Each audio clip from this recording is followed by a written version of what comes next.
శివుడికి అనేక పేర్లు విశేషణాలు ఉన్నాయి. అయితే శివుడిని భర్గుడు అని ఎందుకంటారు? సంసార భంజనాత్ భర్గ సోయం స్వర్గమపర్గద.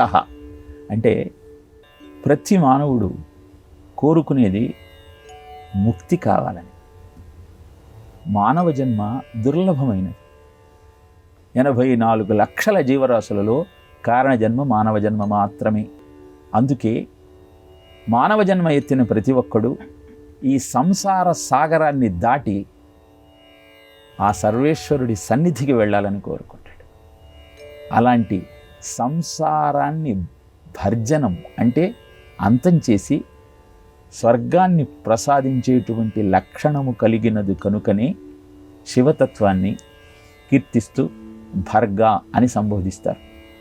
భవు భవానీ భర్త భావ సంభవ వైరి భవరోగ భంజనున్ పాలనయును భోగి ప్రదుని భోగి భోగిరాజ విభూషు భూన భో వ్యాప్తు భువనవంజు భగవంతు భర్గుని భసితాంగరాగుని భానుకోటి ప్రభా భాసమాను అంటూ శ్రీనాథుడు ఆ భర్గుని తత్వాన్ని వర్ణిస్తాడు.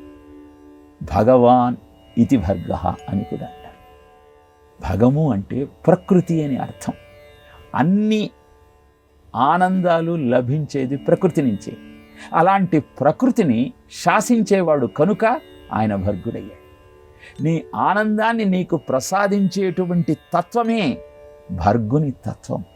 అందుకే గాయత్రి మాత శివుడి గురించి తపస్సు చేసి ఏ మంత్రంలోనైనా సరే శివనామం లేకపోతే ఆ మంత్రం పూర్తి ఫలితాన్ని ఇవ్వలేదు. శివనామము అంటే కేవలం శివ సంబంధమైనది కాదు. శివశ్చ హృదయం విష్ణు విష్ణోశ్చ హృదయం శివ. అందుకే విష్ణు సహస్రనామాల్లో శివనామాలు ఉంటాయి, శివ సహస్రనామాల్లో విష్ణునామాలు ఉంటాయి. కాబట్టి ఈ శివకేశవుల యొక్క నామము లేని మంత్రం ఏదైనా అది ఫలితాన్ని ఇవ్వదు. కాబట్టి నా మంత్రంలో నువ్వు ప్రవేశించమంటే భర్గ నామంతో గాయత్రి మంత్రాన్ని అలంకరించాడు భర్గుడు. ఇలా భర్గ తత్వాన్ని శివరహస్యం అద్భుతంగా మనకు వివరిస్తుంది. అలాంటి ఉద్గ్రంథాలను ఎప్పుడైతే మనం అధ్యయనం చేస్తామో అప్పుడే శివతత్వంలోని ఆంతర్యం మనకు అర్థమవుతుంది. భర్గ అంశ అని ఒక అధ్యాయమే ఉంటుంది శివరహస్యం.